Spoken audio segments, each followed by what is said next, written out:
Magandang tanghali ngayon po ay araw ng Miyerkules, ika-4 ng Mayo taong 2016. Narito ang mga balitang inaabangan sa Pilipinas at sa buong mundo. Davao City Mayor Rodrigo Duterte nangunguna pa rin sa presidential survey ng Pulse Asia.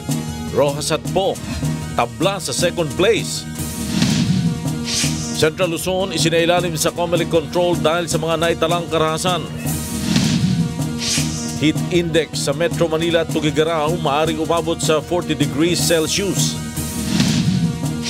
Ilang Pilipino sa Fort McMurray sa Alberta, Canada inilikas dahil sa wildfire. At Donald Trump posible nang maging Republican nominee matapos mag-back out si Ted Cruz sa presidential race. Una sa ating mga balita ngayong tanghali.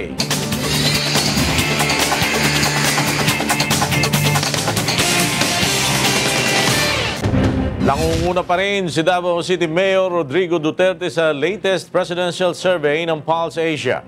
Samantala, statistically tied na si Camarines Sur Representative Leni Robredo at Senator Bongbong Marcos sa vice presidential race. Mula sa Malacanang, may report si Nel Maribohok live. Yes, Nel. Lord, 5 araw bago ang araw ng eleksyon na panatili ni Davao City Mayor Rodrigo Duterte ang kanyang unang pwesto sa bagong pre-election survey ng Pulse Asia na kinomisyon ng ABS-CBN. Nakakuha si Duterte ng 33% at sa kauna-unahang pagkakataon ay tabla sa ikalawang pwesto sina Mar Rojas at Grace Poe na may 22 at 21% ratings. Pangatlo si Vice President Jejomar Binay na may 17% at pang-apat si Senator Miriam Santiago na may 2%. Malaki pa rin ang suportang nakuha ni Duterte sa Mindanao at National Capital Region, samantalang lumaki ng bahagya ang rating ni Rojas sa Visayas Region. Samantala sa kauna-unahan rin pagkakataon, statistically tie sa unang pwesto sa Vice Presidential Survey, sina Camarines Sur Representative Leni Robredo at Senator Bongbong Marcos na may 30 at 28%. Tabla rin sa ikalawang pwesto sina Senators Chis Escudero at Alan Cayetano na may 18 at 15% at parehong nasa ikatlong pwesto naman sina Senators Gringo Onasan at Antonio Trillanes IV na may 3 at 2% ratings. Isinagawa ang survey noong April 26 hanggang 29 sa 4,000 registered voters na may plus-minus 1.5% margin of error. Ang survey rin ay isinagawa matapos ang naganap na huling presidential debate na ginanap sa University of Pangasinan at sa kalagitan na rin ang issue kaugnay ng aligasyon ni Senator Trillanes na BPI bank account ni Duterte naglalaman umano ng 211 million pesos noong 2014. Floor? Maraming salamat sa iyo, Nel Maribohok, nagulat mula sa Malacanang. Sa ilalim na ang buong Central Luzon sa COMELEC control ilang araw bago ang halalan dahil sa mga naitalang election-related violence. Mula sa Pampanga, may report si Joshua Antonio live. Yes, Joshua. Yes, Flor, ituturing ng Commission on Elections bilang isang malaking election hotspot under COMELEC control ang reyon ng Central Luzon para sa idaraos na May 9 elections. Ayon sa COMELEC Region 3, ito ang kanilang magiging hakbang upang masiguro ang maayos na paghatid ng vote counting machines at election paraphernalia at pagkakaroon ng mapayapang halalan sa Lunes. Katuwang ng COMELEC sa pagpapatubad ng election security ang mahigit sa 8,000 pulis na ide-deploy sa iba't ibang presinto at mahigit sa 800 sundalo na magbabantay naman ng seguridad sa labas ng polling areas. Iniulat din ng COMELEC na umabot na sa 5 ang naitalang election-related violence sa Central Luzon habang nasa 20 lugar naman sa Bataan, Nueva Ecija, Olongapo City, Pampanga at Tarlac ang napabilang sa election watch list. Sinabi rin ng COMELEC na marami silang natatanggap na reklamo ukol sa umano'y pamimili ng boto ng ilang kandidato ngunit patuloy pa nila itong biniberipika. Samantala, tiniyak naman ng komisyon na nakumpleto na nila ang delivery sa mahigit 8,000 vote counting machines at mga balota sa Central Luzon. Handa na rin ang mahigit sa 37,000 Board of Election Inspectors na aayuda sa mahigit 6 na milyong registered voters sa araw ng botohan. Tiniyak naman ng National Grid Corporation of the Philippines Central Luzon na walang magiging problema sa power supply simula sa May 8 hanggang May 10. Nagpatupad na rin sila ng double shifting duty sa kanilang mga tauhan bukod pa sa naka-standby na helicopters na tutugon sa anumang power emergency. At yan muna ang balita mula dito sa Pampanga. Balik sa iyo, Flor. Joshua Antonio nagulat mula sa Pampanga. Higpitan pang lalo ng Batangas Police ang seguridad sa araw ng eleksyon dahil sa mga naganap na karahasan sa iba't ibang lugar sa probinsya. Narito ang report ni Vincent Octavio. Sunod-sunod na ang naitatalang kaso ng karahasan sa probinsya ng Batangas habang papalapit ang araw ng botohan. Sa ulat ng Batangas Police, pinakahuli sa kanilang na-monitor ang kaso ng pamamaril kay Mario Rivera na tumatayong campaign manager ng isang mayoralty candidate ng Santo Tomas. Napaulat rin ang pagpatay sa isang kapitan ng barangay sa Bawan, ilang government official sa Lipa, Mataas na Kahoy at kumakandidatong konsihal sa Santo Tomas. Kaugnay nito, magpapatupad ang Batangas Police ng mas mahigpit na seguridad sa araw ng halalan sa Lunes upang matiyak ang kaligtasan ng mga botante, gayon din ang Board of Election Inspectors.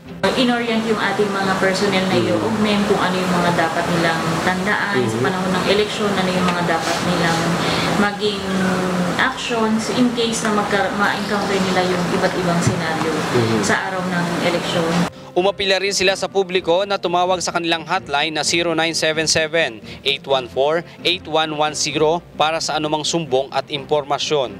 Ang hihingi lang natin sa ating mga kababayan ay kung ano man yung mga impormasyon na meron sila, pagbigay alam agad sa pinakamalapit na kapulisan para ma-actionan agad natin at nang hindi na mangyari yung mga krimen pang ito.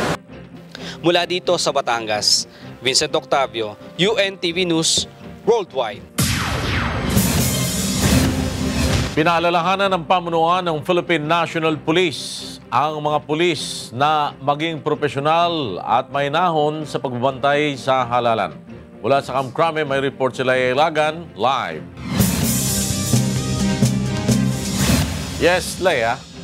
Magandang tanghali sa iyo, Flor. Nagbigay na nga ng huling direktiba ang liderato ng pambansang pulisya sa kanilang RSSF o Reactionary Standby Support Force ilang araw bago ang eleksyon sa Lunes. Ayon kay Deputy Chief per Operation, Police Deputy Director General Danilo Constantino, dapat panatilihin pagiging profesional. Sinabi nito na kailangang nasa 200 metro ang layo ng RSSF sa polling centers. At sakaling may mga hindi inaasahang insidente sa panahon ng pagboto o ilang araw pagkatapos ng botohan, ay ang mga ito ang tutugon. Aniya, inaasahan na nila ang mga pagtitipon o rally ng iba't ibang grupo, kaya sakaling hindi maiiwasan at kailangan ng dispersal, dapat gawin ng battalion commander ang lahat ng paraan at dialogo para resolbahin ang mapayapa ang issue upang hindi na mauwi sa karahasan. Hindi na aniya kailangan pang maulit ang Kidapawan incident na may buhay na nawala dahil sa marahas na dispersal. Kung hindi aniya maiiwasan na mauwi sa dispersal ang sitwasyon at kailangan na nilang ipagtanggol ang sarili, marapat aniyang iwasan ng mga pulis na hatawin ang mga rallyista sa masiselang parte ng karungan. Kabilang din sa bilin ng PNP ay dapat na kumpleto ang uniforme ng mga ito at mayroon ding protective gears upang maiwasan ang unnecessary harm sa kanilang hanay. Bawal din aniyang gumamit ng baril ang mga pulis sa mga rally, habang ang mga tear gas at water cannon naman ay dapat last resort ng mga pulis kung hindi na makayanan pa ang pagwawala ng mga rallyista. Balik sa iyo, Flor. Leia Ilagan nagulat mula sa Camp Crame. Isa namang ceremonial send-off ang isinagawa ng Western Visayas Regional Police Office sa mahigit 8,000 pulisya o pulis na ide-deploy kaugnay sa eleksyon sa Mayo 9. Mula sa Iloilo, may report si Lalaine Moreno live. Yes, Lalaine. Yes, Flor, magandang tanghali. Formal na nga i-deploy ng Western Visayas Regional Police ang libu-libu nilang tauhan para sa seguridad ngayong halalan. Sa isinagawang ceremonial send-off kaninang umaga sa Camp Martin Delgado sa Iloilo City, mahigit sa 8,000 pulis ang ididisino sa iba't ibang probinsya, katuwang ang mga tauhan ng Philippine Army. Tutulong din sila sa pagsasagawa ng patrol and checkpoints at magbabantay sa polling centers, lalo na sa focus areas ng COMELEC gaya ng Antique, Capiz, Estancia at Kaniway. Bagaman, idineklara na ng COMELEC bilang election watch list 3 ang Region 6, hindi pa rin sila kumpiyansa na walang mangyayaring election-related incidents, lalo't may mga lugar na matindi ang labanan ng mga magkakatunggali sa politika. Simula noong May 1 ay naka-full alert status na ang PNP at ipinagbabawal ang pagliban o pagka-file ng leave o absence. Siniguro naman ng Western Visayas Regional Police na sapat ang kanilang tauhan para mapanatili ang seguridad dito sa Region 6 para sa halalan. Yan muna ang latest na dito sa Iloilo City. Balik sa floor. Thank you, Lalaine Moreno. Nagulat mula sa Iloilo City. Humingi ng karagdagang tauhan ng Palawan PNP sa COMELEC kaugnay ng ipatutupad na seguridad sa ilang lugar na nagkaroon ng election-related incidents. Narito ang report ni Andy Pagayona. Kabi-kabila na ang naitatalang kaso ng krimen sa Southern Palawan habang papalapit ang araw ng botohan. Sa ulat ng Palawan Provincial Police, partikular nilang namomonitor ang mga kaso ng pamamaril sa bayan ng Batarasa na umabot na sa siyam mula Enero hanggang Abril 2016. Kaugnay nito, umaapila ang Palawan Police sa Commission on Election na bigyan sila ng dagdag na tauhan mula sa PNP Special Action Force upang makatulong sa pagbabantay ng seguridad sa lalawigan. Hihingi po tayo ng karagdagang puwersa, ng karagdagang tropa mula po sa Special Action Force sapagkat tinitingnan po natin ng matibay itong bayan ng Batarasa sapagkat kasama rin po ito doon sa ewan na tinatawag natin. Pasok sa Category 1 o Areas of Concern ang bayan ng Batarasa dahil sa mga naitatalang karahasan tuwing election period. Maging ang munisipyo ng Aborlan, Palawan at Puerto Princesa City ay mahigpit na rin tinututukan ng mga otoridad dahil sa mga insidente ng kaguluhan na kinasasangkutan ng supporters ng ilang lokal na kandidato. Samantala, tiniyak naman ng mga otoridad na magiging maayos ang paghahatid ng vote counting machine sa mga munisipyo sa Palawan at nakalatag na rin ang ipatutupad nilang seguridad para sa araw ng halalan. Ang pinaka-role nga natin dito, tayong PNP, ay itong security nitong ating mga BEIs at sinisecure natin at talagang tayo ay nag-a-assure na ang magiging safe ang paghahatid nitong ating mga election paraphernalia, itong ating mga BCMs sa mga area, sa mga polling precinct.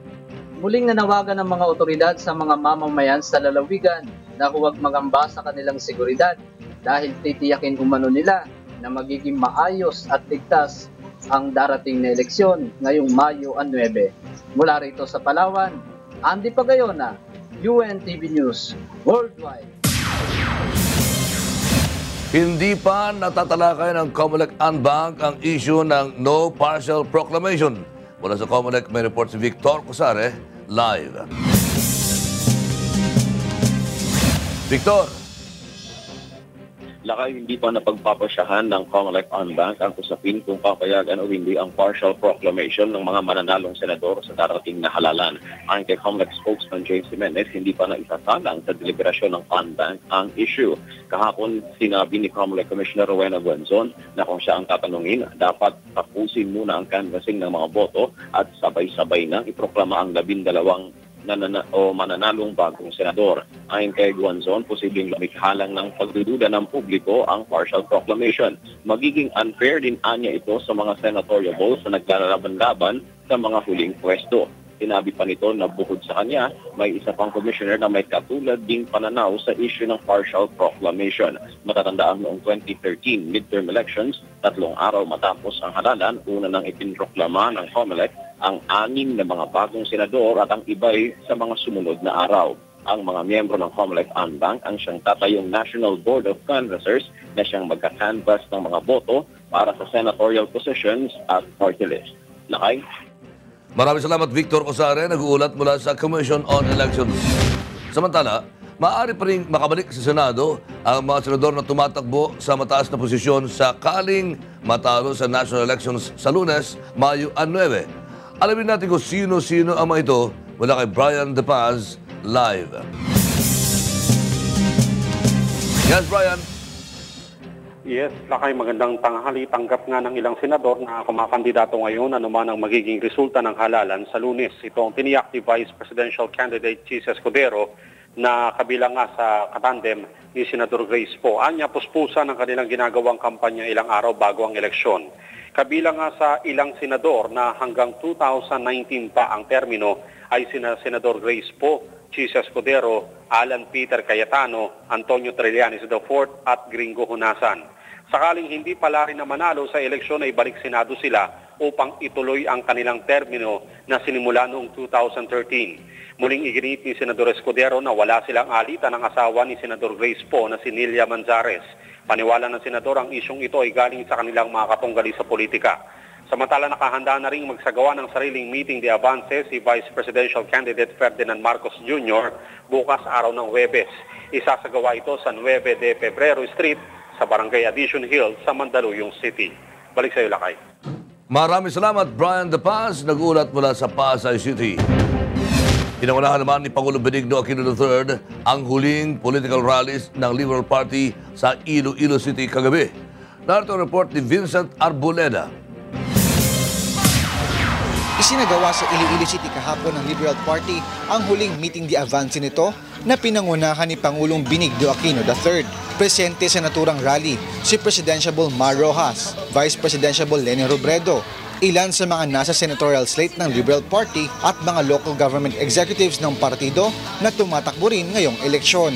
Sinamantala ng Pangulo ang pagtitipon upang mapasalamatan ang miyembro ng kanyang gabinete dahil sa tulong ng mga ito upang maisakatuparan ang mga proyektong sa ilalim ng kanyang termino. Kabilang narito ang Halao River Dam Project, Longest River Esplanade, 91,992 beneficiaries ng 4-piece program at 1.8 million PhilHealth beneficiaries sa Iloilo, health facility enhancement programs, 100% sitio electrification programs at iba pa. Nangako naman ng Pangulo na patuloy na tutulungang maisakatuparan ang iba pang mga proyekto sa iba't ibang lugar ng bansa sa nalalabi nitong panahon bilang Pangulo ng Pilipinas. Pag nagsunod tayo sa balota, sana kada tuldok na gagawin natin, isipin natin, ito ba makakatulong para yung susunod na sanlay, susunod na henerasyon, hindi na daanan yung problema ang dinaanan ko?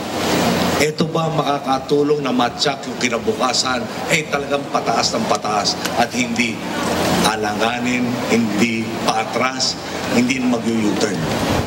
Yun ang halaga ng bawat boto. Muli namang hinimok ng Pangulo ang mga botante na isaalang-alang sa kanilang pagboto kung sino ang makakatulong na matiyak ang pag-angat ng kinabukasan ng mga darating na henerasyon. Mula rito sa Iloilo City, Vincent Octavio, UNTV News Worldwide. Isang tore na naman ng National Grid Corporation sa Mindanao ang binomba. Mula sa Quezon City, may report si Mon Ocson live. Bon. Saka binomba na naman kagabi ang isa sa mga transmission tower ng National Grid Corporation. Ayon sa NGCP, ang Tower 25 ng Agus 2 Kibawe sa Barangay Linamon, Ramain, Lanao del Sur sa Mindanao ang tinamaan ng pambobomba. Pinantoy na binomba noong gabi ng December 25 noong nakarang taon. 3 buwan ang inabot bago na ibalik sa maayos sa kondisyon ng tore dahil sa hindi pahigitan ng may-ari ng lupa na kinatitirikan ng transmission tower. Ayon sa NGCP, hindi pinapahintulutan ng may-ari ng lupa ang mga linemen ng NGCP na magsagawa ng repair at pinabantaan pa ang mga ito ng sama. Ito ng ika-6 na pambobomba na naitala ng NGCP ngayong taon. Noong 2015, nakapagtala ang NGCP ng halos 20 pambobomba sa mga transmission tower. Hindi naman mag-upay ng NGCP kung sino gumagawa ng mga pambobomba. Matagal ng problema ng NGCP ang mga pambobomba sa mga tore. Nagsimula ito ng pag-usapan ng NGCP ang mga may-ari ng lupa na huwag mag-ling sa ilalim ng mga tore dahil maaari itong maka-affect sa transmission line. So magpapatuloy ang pambobomba sa mga transmission tower hanggang bago mag-eleksyon ay maaari maka-affect sa ito kaya ng kuryente sa ilang syudad sa Mindanao. Kahapon naman ay online na ang Agus Balo ay matapos ang halos 2 taon na ito ay na-offline dahil sa pambobomba. Ay. Maraming salamat, Mon Ocson. Nag-uulat mula sa Quezon City. Magbabalik ang UNTV News.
you and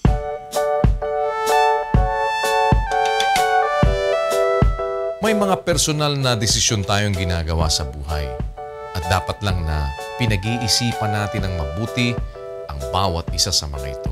Meron din namang mga desisyon tayong pintig ng puso ang ating pinakikinggan. Kung sa pansariling kapakanan, naniniguro tayong tama ang ating mga gagawin. Yung para sa bayan pa ba ang ating babaliwalain? Ikaw, paano ka pumili? Paano ka ba pumili? Puso at isip.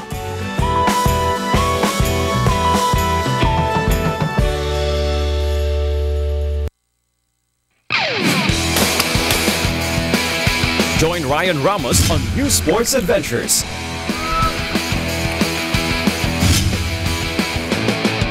Challenging fitness quests. And inspiring sports stories. Now on its new time slot, every Wednesday, 6:30 p.m. Sports 37. I love sports.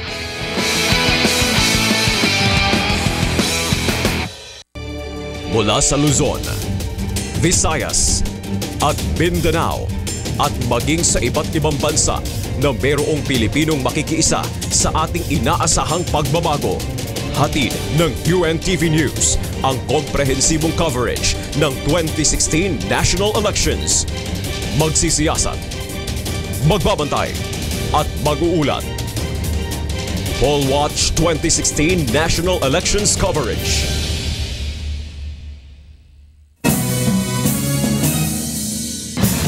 Sa pagpapatuloy ng UNTV News, ilang Pilipino ang lumikas matapos na ibaba na ang mandatory evacuation sa Fort McMurray sa Alberta, Canada dahil sa wildfire. Mula sa Edmonton, Canada, may report si Pamela Lim Hilyado.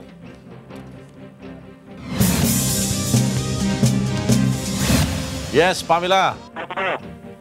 Hello po, ilang kababayan nating Pilipino ang kabilang sa may 60,000 residente ng Fort McMurray sa Alberta, Canada na lumikas dahil sa mandatory evacuation order dahil sa lumalawak na wildfire doon. Sumiklab ang wildfire noong linggo at nanganganib na maapektuhan na ang buong syudad. Maraming kabahayan na, hotel at gas station ang iniulat na nilamon na ng wildfire. Nahihirapan naman ang mga bombero na apulahin ang wildfire dahil sa matinding init ng panahon at malakas na ihip ng hangin. Sinasabing ito na ang pinakamalaking wildfire na naitala sa kasaysayan ng Alberta at inaasahan pang lalong titindi bukas dahil sa malakas na hangin. Sa ngayon ay ligtas na namamalagi ang ilan sa ating mga kababayan sa Noralta Lodge na pansamantalang ginawang evacuation center. At yan muna ang ating update mula dito sa Edmonton, Canada. Balik sa inyo dyan. Maraming salamat sa iyo, Pamela Lim Hilyado. Nagulat ng live mula sa Alberta, Canada. Ipinasara ng Ombudsman ang 3 open dump sites sa Leyte at Northern Samar dahil sa paglabag sa National Ecological Solid Waste Management Act. Mula sa Sandigan Bayan, may report si Joyce Balancio, live. Yes, Joyce. Magandang tanghali sa iyo, Flor. Matapos na nag-imasus na investigasyon ng Environmental Ombudsman Team, ipinag-utos na nito ang pagpasara sa 3 open dump sites sa munisipalidad ng Hindang at Bato sa Leyte at Katarman, Northern Samar. Inanunsyo ng Ombudsman sa naging public hearing nito sa Leyte Normal University sa Tacloban City na lumabag ang mga nasabing dump sites sa Natural Ecological Solid Waste and Management Act. Isinagawa ang naturang public hearing at forum upang i-assess kung sumusunod ba ang mga lokal na pamahalaan sa solid waste management law. Sa ilalim kasi ng batas na ito, Floor, hindi na pinahihintulutan ang open dump site dahil sa epekto nito sa kapaligiran. Sa halip, dapat mayroong sanitary landfills at materials recovery facility ang LGU para sa maayos na recycling at segregation ng mga basura. Pinangunahan ang event ng Office of the Ombudsman, Department of Environment and Natural Resources at iba pang civil society organizations. Floor? Joyce Balancio, nagulat mula sa Sandigan Bayan. Nag-upload ang Abu Sayyaf Group ng panibagong video ng 3 hostages nito. Mula sa Camp Aguinaldo may report si Rosalie Cos, live. Rosalie. Muling nagpalabas ng isang video ang Abu Sayyaf Group na nagpapakita ng 3 kidnap victims nito sa Samal Island noong September 2015. Ito ay ilang araw matapos ang pamumugot ng ulo ng teroristang grupo sa Canadian hostage nito na si John Rydesdale. Sa video, pare-parehong humihingi ng tulong sa pamahalaan ng Canada at Pilipinas ang Canadian, Norwegian at Pilipinang bihag ng teroristang grupo na ibigay ang 300 milyong pisong ransom money na hinihingi ng ASG kada biktima. 6 na armadong kalalakihan ang nakapaligid sa mga biktima at ang Norwegian na si Jartan Sekingstad ang unang nagsalita, sumunod ang Canadian na si Robert Hall at panghuli ang Pilipinang si Marites Flor. Hinihiling din nilang itigil ang opensiba ng militar laban sa ESG. Isa sa mga militante ang nagbanta sa Canadian at Philippine government na kung hindi ibibigay ang hinihingi ng teroristang grupo kapalit ng kalayaan ng mga biktima ay papaslangin ang 3. Samantala nanindigan naman ng Armed Forces of the Philippines na ipagpapatuloy nito ang offensive operations laban sa ASG. Hindi na rin ito minarapat na magbigay pa ng reaksyon sa pinakahuling video ng Abu Sayyaf upang wag na nilang ma-highlight pa ang terorismo at kriminalidad ng grupo. Flor? Maraming salamat sa iyo, Rosalie Cos. Nagulat mula sa Campo Aguinaldo. Asahan pa rin ngayong araw ang napakainit na temperatura sa Metro Manila at sa Northern Luzon. Alamin natin ang detalye mula kay Ray Palayo. Ray? Magandang tanghali po sa ating mga kasambahay. Patuloy pong makararanas ang bansa ng magandang lagay ng panahon. At yung pag-iral po ng range ng high pressure area umaabot pa rin sa may northern hanggang sa central Luzon. Samantalang yung easterlies o yung hangin na nanggagaling sa may silangang bahagi ng ating bansa ay makaka-apekto pa rin sa eastern section ng Southern Luzon, eastern section ng Visayas at ng Mindanao. Sa forecast po ng Pag-asa, may mga lugar na makararanas po ng mga pagulan, kagaya po dyan sa Quezon at Bicol, kasama na rin po yung Samar at Leyte. At dyan sa ilang area po ng Mindanao, like sa Caraga Region at yung ilang part ng Zamboanga Peninsula, ay meron pong mga isolated rain showers and thunderstorms. Samantalang yung pong heat index forecast naman ng Pag-asa ngayong araw, maglalaro pa rin po sa 40 degrees Celsius ang heat index sa may Metro Manila at maging sa Northern Luzon, lalo na po sa may area ng Tuguegarao. Kung gusto po magpalamig, isang magandang destination pa rin po yung area ng Baguio, hanggang 25 degrees Celsius lamang po ang nakikita ng Pag-asa na heat index forecast sa lugar po na yan. Sa Visayas and Mindanao, maaari pa rin pong umabot ng 37 degrees Celsius ang heat index, lalo na po ngayong makapananghali hanggang mamaya pong alas 3 at alas 4 po yan ng hapon. Wala pong nakikita ang Pag-asa na panibagong bagyo o LPA na makaka-apekto sa ating bansa. Yan ang ating ulat panahon. Balik sa inyo sa studio.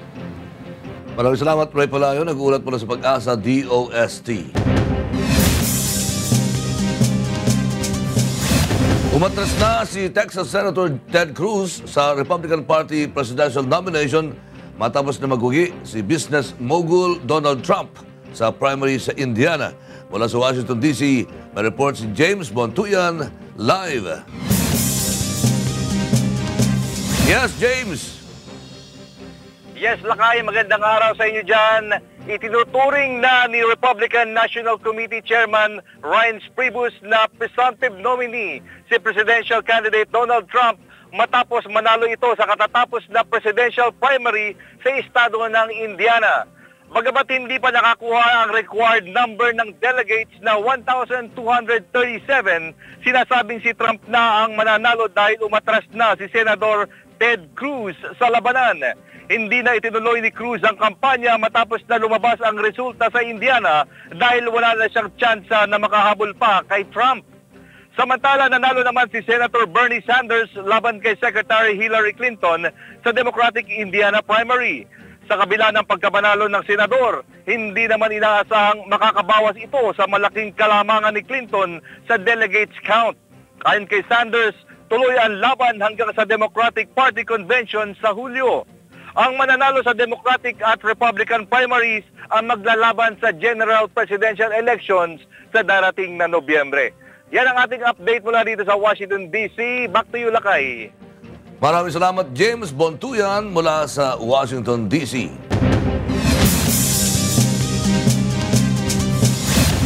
At para naman sa may mga loan o kay pagkakautang sa Social Security System o kaya SSS, mas madali na ang pagbabayad sa inyong mga utang sa pamamagitan ng kalulunsad na Loan Restructuring Program ng ahensya.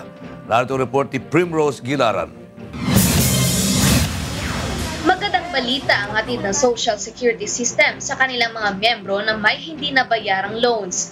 Ayon sa SSS, sa ilalim ng inilunsad nilang Loan Restructuring Program, ay mas mapapagaan na ang pagbabayad ng loan balances dahil maaari na itong i-consolidate at ang terms of payment ay depende sa kapasidad ng miyembro. Pasok sa programa ang salary loan, emergency, educational at vocational, and technical, Y2K at investment incentive loan. Ang lahat na past due mo na loan, kahit na isang loan or dalawang loan, i-consolidate into one loan, and that is called a restructured loan, and that will bear an interest of 3%. Term of payment is according sa preferred mo. Pero kung full payment, if you want it paid in full, dapat within 30 days bayaran siya in full. Kung i-install mo siya, you can choose up to 5 years. Upang makapag-avail sa programa, kailangan lamang pumunta ang isang miyembro sa pinakamalapit na SSS branch at magpasa ng requirements. Kailangan nilang mag-file ng application at saka notarized affidavit of residency, statement of loan balance, valid IDs. Yan ang mga kailangan nila isubmit. Sakaling hindi makapunta ng personal ang isang miyembro ng SSS, maaari itong gawin ng kanilang kamag-anak o kakilala basta may ibibigay silang authorization at special power of attorney. Sa SSS branch dito sa Bacolod, marami na ang nag-i-inquire tungkol sa loan restructuring program. 1999 pa yung yung loan ko, which is 70,000 na as of now.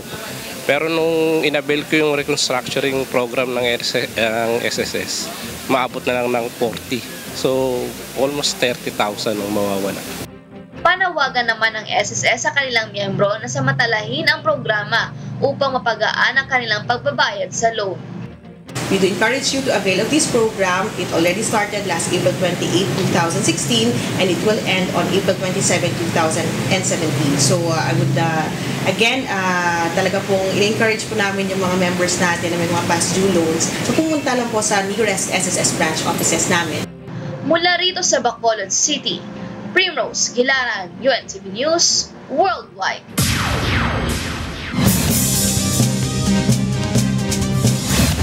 Naungusa ni Andy Murray ng Great Britain si Czech Radek Stepanek sa pamamagitan ng 3 sets sa second round ng Madrid Open. Hindi maganda ang panimulang laro ni Murray at natalo sa kanyang unang service game at napanalunan ng set sa pamamagitan ng tiebreaker.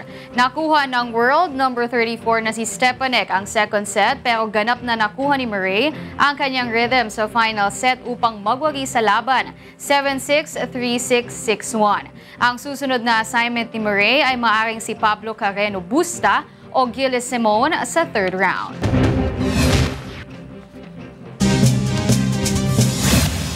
Ipinakita ni flyboarding world champion Gemma Weston ang kahangahangang water stunt sa taunang River Festival sa Limerick, Ireland. Narito ang report ni Cynthia Brule.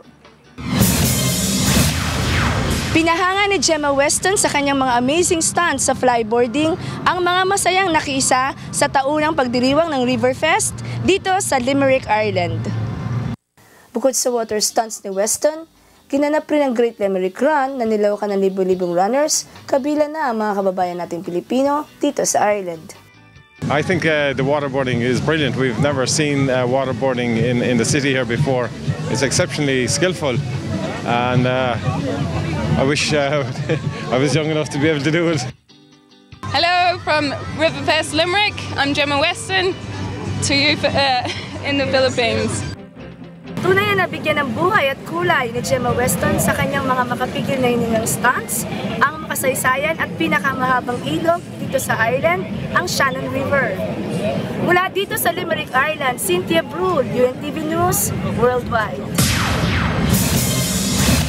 At yan po ang ating sports at entertainment news ngayong tanghali. Ako po si Wyla Soriano, balik sa inyo floor at lakay. Salamat, Wyla. At yan ang kabuuan ng ating balitaan sa ngalan ni Kuya Daniel Rason at ng UNTV News and Public Affairs. Ako si Flor Perez. Ako naman si Rolly Lakay Gonzalo. May pangyayari bawat minuto at may balita bawat segundo. UNTV News, magandang tanghali po sa inyong lahat. Magkita-kita tayong muli bukas sa ganito ring oras.